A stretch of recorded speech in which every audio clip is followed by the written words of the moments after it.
pemimpin. Perkenalkan, saya Vero. Bagaimana? Sudah siap untuk belajar sesuatu yang baru hari ini? Saya harap teman-teman bisa mengikuti kegiatan hari ini dengan penuh semangat. Tujuan dari kegiatan ini adalah untuk memperlengkapi teman-teman dengan kemampuan e-leadership yang perlu dimiliki oleh anggota OSIS, apalagi di masa serba online seperti saat ini. Kita akan membahas mengenai apa itu e-leadership, kemudian kita juga akan membahas mengenai perbedaan traditional leadership dengan e-leadership, dan kita juga akan membahas mengenai tantangan-tantangan apa saja yang dialami oleh seorang e-leader. Sebelumnya, terdapat beberapa hal yang perlu diperhatikan selama kegiatan ini berlangsung. Yang pertama, teman-teman diminta untuk mencari posisi nyaman agar selama kegiatan teman-teman dapat selalu fokus. Yang kedua, teman-teman dilarang untuk men-skip video ini agar teman-teman mendapatkan pemahaman yang utuh. Dan yang ketiga, teman-teman diminta untuk berpartisipasi secara aktif dalam aktivitas yang ada. Untuk lebih bersemangat, mari kita coba jargon di kegiatan kita hari ini. Setiap kali saya bilang Leadership Program 2021, teman-teman bisa menjawab disertai gerakan Ready to Learn, Ready to Lead. Seperti itu ya teman-teman, mari kita coba. Leadership Program 2021, Ready to Learn, Ready to Lead. Nah, sekarang saya minta kita ulang lagi, namun dengan penuh semangat. Baik, mari kita coba. Leadership Program 2021, Ready to Learn, Ready to Lead. Terima kasih teman-teman atas antusiasnya. Acara selanjutnya akan saya serahkan kepada rekan saya, Efrah. Silakan.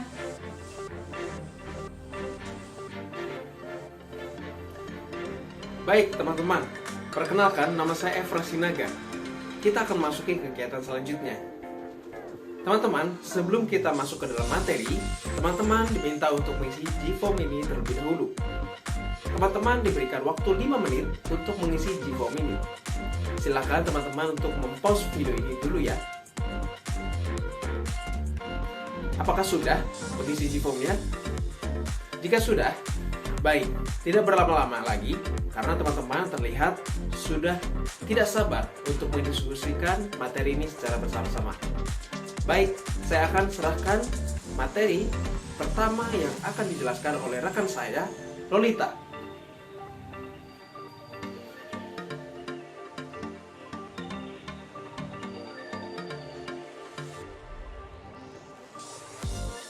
Halo teman-teman calon pemimpin, selamat datang di Leadership Program 2021, Ready to Learn, Ready to Lead.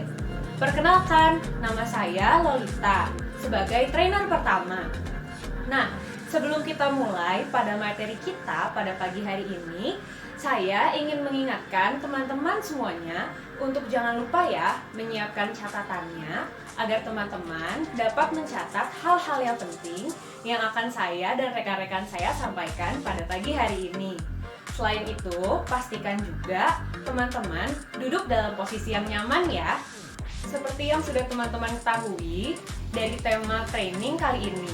Hari ini kita akan membahas mengenai leadership, secara lebih khususnya yaitu e-leadership.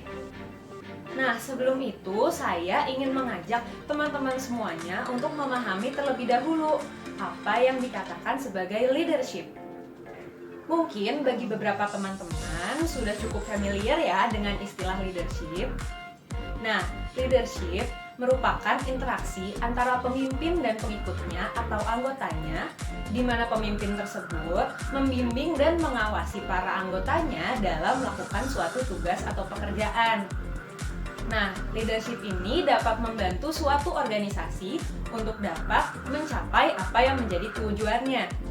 Nah, leadership ini dapat kita temui dalam berbagai organisasi. Contohnya, di sekolah terdapat seorang leader, yaitu kepala sekolah. Nah, yang lebih dekat lagi, dalam OSIS terdapat seorang leader juga, yaitu ketua OSIS. Namun tidak hanya pada ketua OSIS saja. Para anggotanya pun bisa terbagi dalam kelompok-kelompok kecil, di mana dalam kelompok kecil tersebut atau dalam suatu bidang tersebut akan terdapat satu ketua juga. E-leadership berlangsung dalam konteks e-environment, di mana seluruh tugas dan pekerjaan dilakukan dengan memanfaatkan teknologi informasi dan komunikasi. Tidak hanya komunikasi saja, tetapi juga penyebaran dan pengumpulan informasi dilakukan dengan memanfaatkan teknologi ini.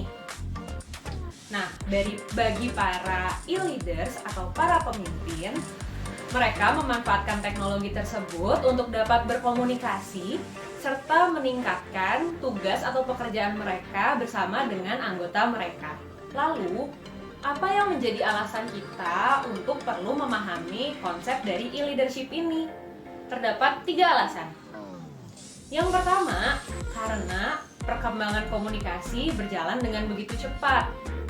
Sementara itu, komunikasi menjadi bagian yang penting dalam suatu kepemimpinan. Nah, perkembangan komunikasi ini dapat memunculkan cara berkomunikasi yang baru, kemudahan-kemudahan yang baru dalam berkomunikasi, dan bahkan tantangan-tantangan tersendiri. Oleh karena itu, para leader perlu memahaminya dengan baik. Alasan yang kedua adalah perubahan pola organisasi yang difasilitasi oleh revolusi digital. Oleh karena itu, para pemimpin harus menguasai, mengelola, dan dapat mengkoordinasikan cara berkomunikasi yang lebih efektif dengan memanfaatkan teknologi tersebut. Alasan yang ketiga yaitu terkait perubahan dalam kepemimpinan itu sendiri. Dengan adanya teknologi saat ini, persyaratan yang dimiliki oleh pemimpin haruslah orang yang dapat mengetahui atau menguasai teknologi yang ada. Ia juga diharapkan untuk dapat kompeten dengan teknologi informasi dan komunikasi yang baru. Jadi, bila dapat kita simpulkan, maka e-leadership merupakan penggunaan secara efektif dan pencampuran metode komunikasi elektronik dan tradisional. Ini juga menyiratkan adanya kesadaran akan teknologi informasi dan komunikasi, adopsi teknologi untuk diri sendiri maupun organisasi, serta kompeten dalam menggunakannya. E-leader yang baik tidak hanya kompeten dalam memanfaatkan teknologi, tetapi ia juga dapat memilih mana yang paling baik yang dapat membantunya dalam mencapai tujuan organisasi. Untuk penjelasan berikutnya, rekan saya Elvina akan memaparkan materinya. Silakan Elvina.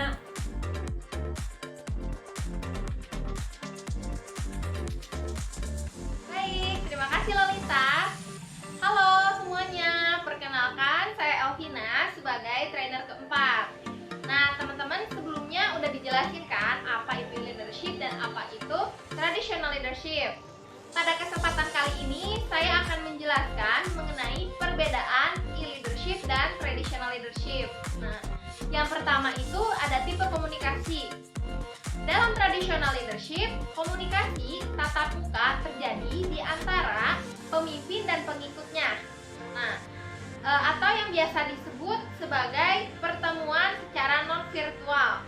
Tetapi untuk e-leadership, pertemuan itu dilakukan secara virtual atau bertatap muka, namun menggunakan internet atau aplikasi seperti Zoom, Google Meet, Microsoft Teams yang biasa digunakan, atau aplikasi-aplikasi lainnya yang dapat digunakan untuk melakukan sebuah pertemuan.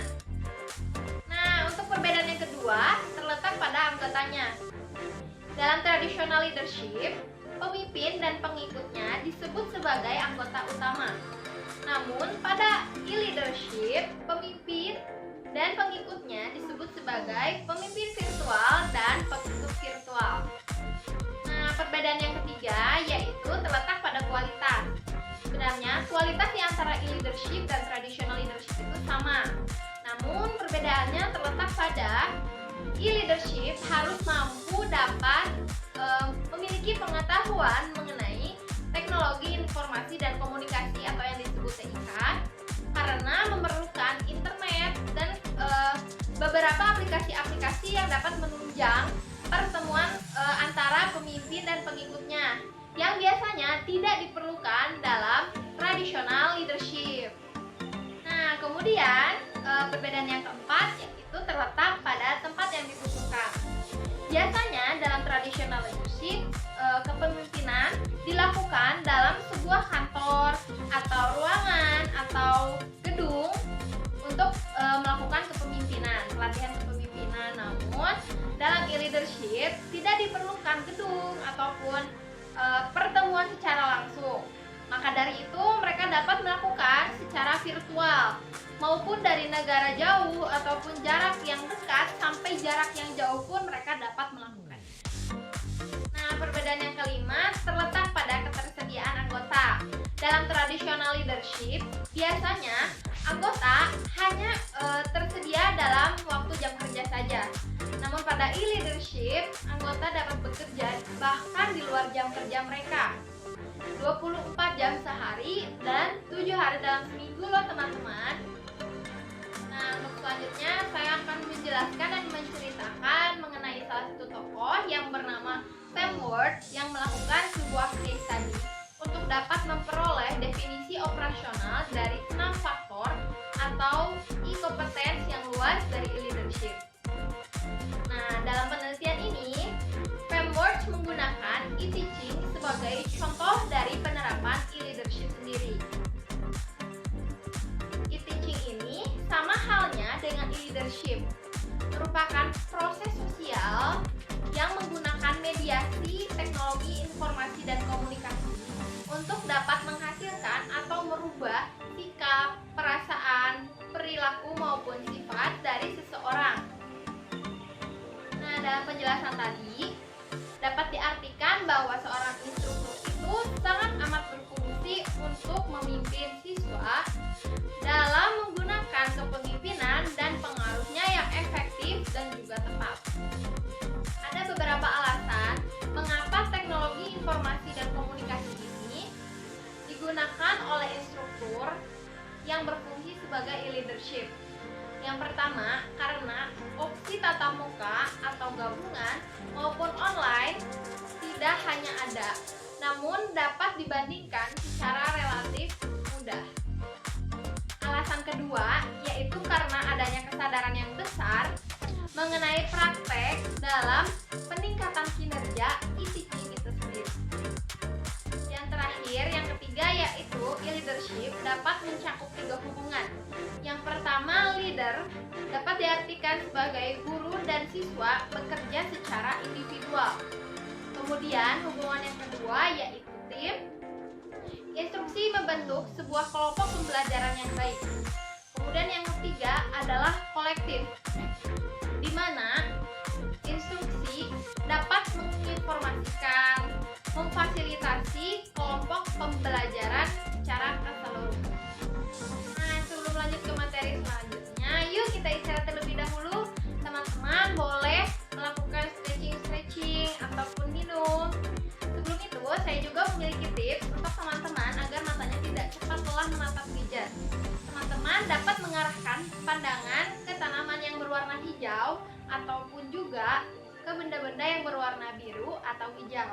Karena menurut beberapa penelitian, warna hijau dan biru itu dapat membantu mata kita agar tidak cepat lelah dari gadget loh teman-teman. Selamat beristirahat.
Sebelum kita lanjut ke materi, akan lebih baik jika kita jargon terlebih dahulu teman-teman, agar lebih bersemangat.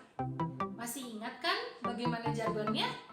Ayo kita coba bersama-sama. Leadership Program 2021, Ready to Learn, Ready to Lead. Terima kasih teman-teman. Baik, kita lanjut ke materi selanjutnya.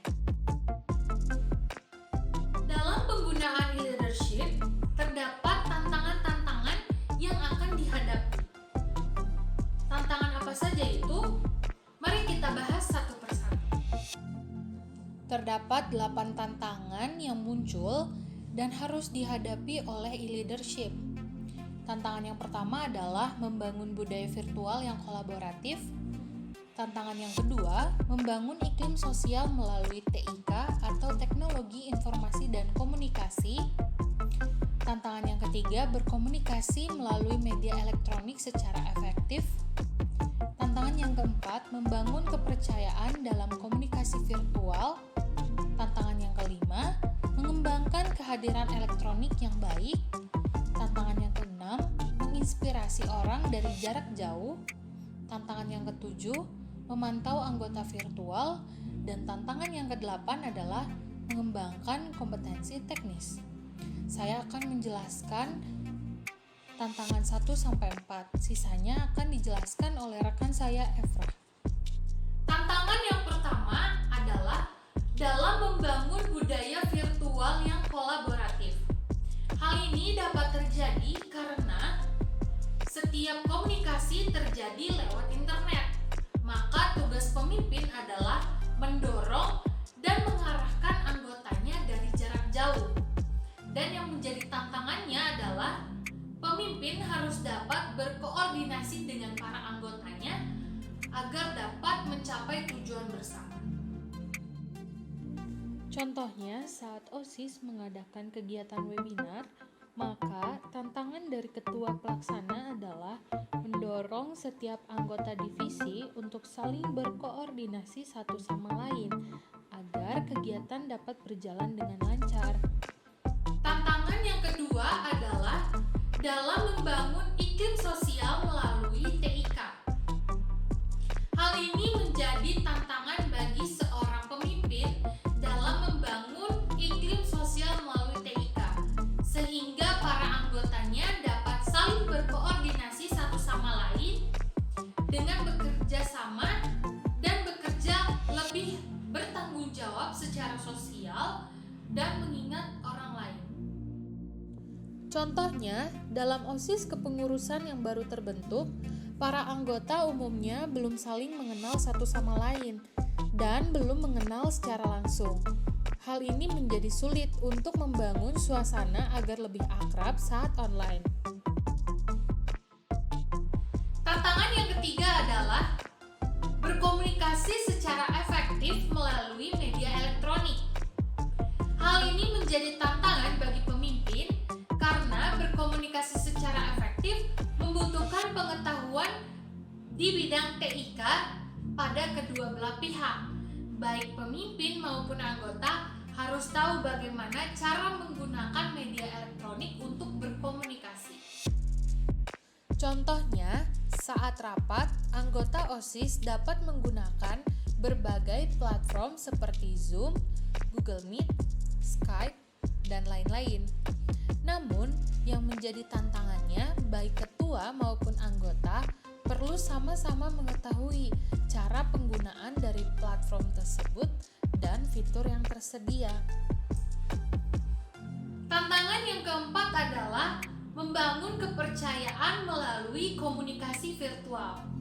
Hal ini menjadi tantangan bagi pemimpin untuk membangun kepercayaannya kepada anggota karena komunikasi tatap muka tidak terjadi. Tanpa komunikasi tatap muka, sulit untuk mempercayai siapapun. Contohnya, saat rapat OSIS, terdapat anggota yang tidak menyalakan kamera dengan berbagai alasan. Kejadian ini menimbulkan pertanyaan, apakah apakah mereka benar-benar mendengarkan rapat atau tidak. Dan hal ini juga yang memungkinkan sulitnya membangun kepercayaan karena komunikasi tatap muka tidak terjadi. Baik, saya di sini akan melanjutkan pemaparan materi yang disampaikan oleh rekan saya, Vero. Baik, tantangan yang kelima yaitu mengembangkan kehadiran elektronik yang baik. Hal ini juga merupakan tantangan bagi para pemimpin untuk mengembangkan kehadiran elektronik yang baik melalui internet untuk memandu para pengikutnya. Anggota OSIS ketika menghadiri acara di rapat OSIS dapat langsung menyalakan kamera pada saat rapat berlangsung dan langsung menyalakan mic ketika ingin menyampaikan tanggapan atau pendapat mereka mengenai pembahasan rapat ini. Dan di situ merupakan terasa kehadiran seorang anggota OSIS ketika menghadiri suatu rapat tersebut. Tantangan yang keenam adalah menginspirasi orang dari jarak jauh. Hal ini juga sangat sulit bagi para pemimpin untuk menginspirasi orang-orang dalam situasi di mana komunikasi tatap muka tidak terjadi. Menjadi sulit bagi pemimpin untuk memotivasi dan menginspirasi mereka untuk melakukan pekerjaan benar dalam situasi virtual karena dia tidak dapat melihat reaksi dan ekspresi mereka tentang arahan dan bimbingannya. Contoh pada tantangan ke-6 ini yaitu ketika saat rapat ketua OSIS tidak bisa melihat mengenai ekspresi tanggapan para anggotanya secara langsung sehingga ketua OSIS tidak mengetahui apakah anggotanya sesuai tidak dengan arahan yang disampaikan. Tantangan ke-7 adalah memantau anggota virtual. Sangat sulit memang bagi pemimpin untuk memantau anggota virtualnya. Apakah mereka bekerja sesuai arahannya atau tidak? Ini juga merupakan tantangan besar bagi para e-leader untuk mengontrol mereka di lingkungan virtual ini. Contoh pada tantangan ke-7 ini yaitu dalam situasi rapat, seorang ketua OSIS tidak bisa mengendalikan para anggotanya untuk sesuai dengan arahan yang sudah disampaikan karena situasinya hanya melalui virtual saja. Berbeda dengan situasi secara langsung, tatap muka. Tantangan yang ke-8 adalah mengembangkan kompetensi teknis. Seperti yang kita ketahui, kompetensi teknologi diperlukan untuk kepemimpinan. Ini merupakan tantangan besar bagi para e-leader untuk mengembangkan kompetensi teknis sekaligus pengikutnya, sehingga performanya tidak akan terpengaruh. Contoh pada tantangan yang ke-8 adalah tidak semua anggota OSIS memiliki kemampuan teknologi yang baik. Maka dari itu, ketua OSIS dan para anggotanya harus mampu mengembangkan kompetensi teknologinya untuk meningkatkan performanya dalam kepengurusan OSIS ini. Kita sudah sampai pada penghujung sesi yang pertama. Bagaimana sesinya tadi? Tadi kita sudah membahas tentang apa itu leadership, apa itu e-leadership, kemudian bagaimana perbedaan dari traditional leadership dan e-leadership. Kita juga sudah membahas tentang tantangan apa saja yang dihadapi oleh seorang e-leader. Kami berharap bahwa materi ini dapat bermanfaat bagi teman-teman semuanya, khususnya dalam menjalankan tugas dan peran kalian sebagai anggota OSIS di masa online seperti ini. Sebelum kita mengakhiri sesi yang pertama, saya ingin mengingatkan teman-teman semuanya untuk jangan lupa mengisi link evaluasi sesi pertama. Linknya terdapat di description box ya. Selain itu, kita juga setelah ini akan ada kegiatan games di dalam ruang Zoom. Jadi diharapkan teman-teman untuk dapat melihat terlebih dahulu pembagian kelompoknya. Filenya sudah tertera juga di dalam description box ya. Saya dan rekan-rekan saya mengucapkan banyak terima kasih untuk teman-teman yang sudah menyimak materi ini dari awal sampai akhir. Sampai jumpa di Zoom!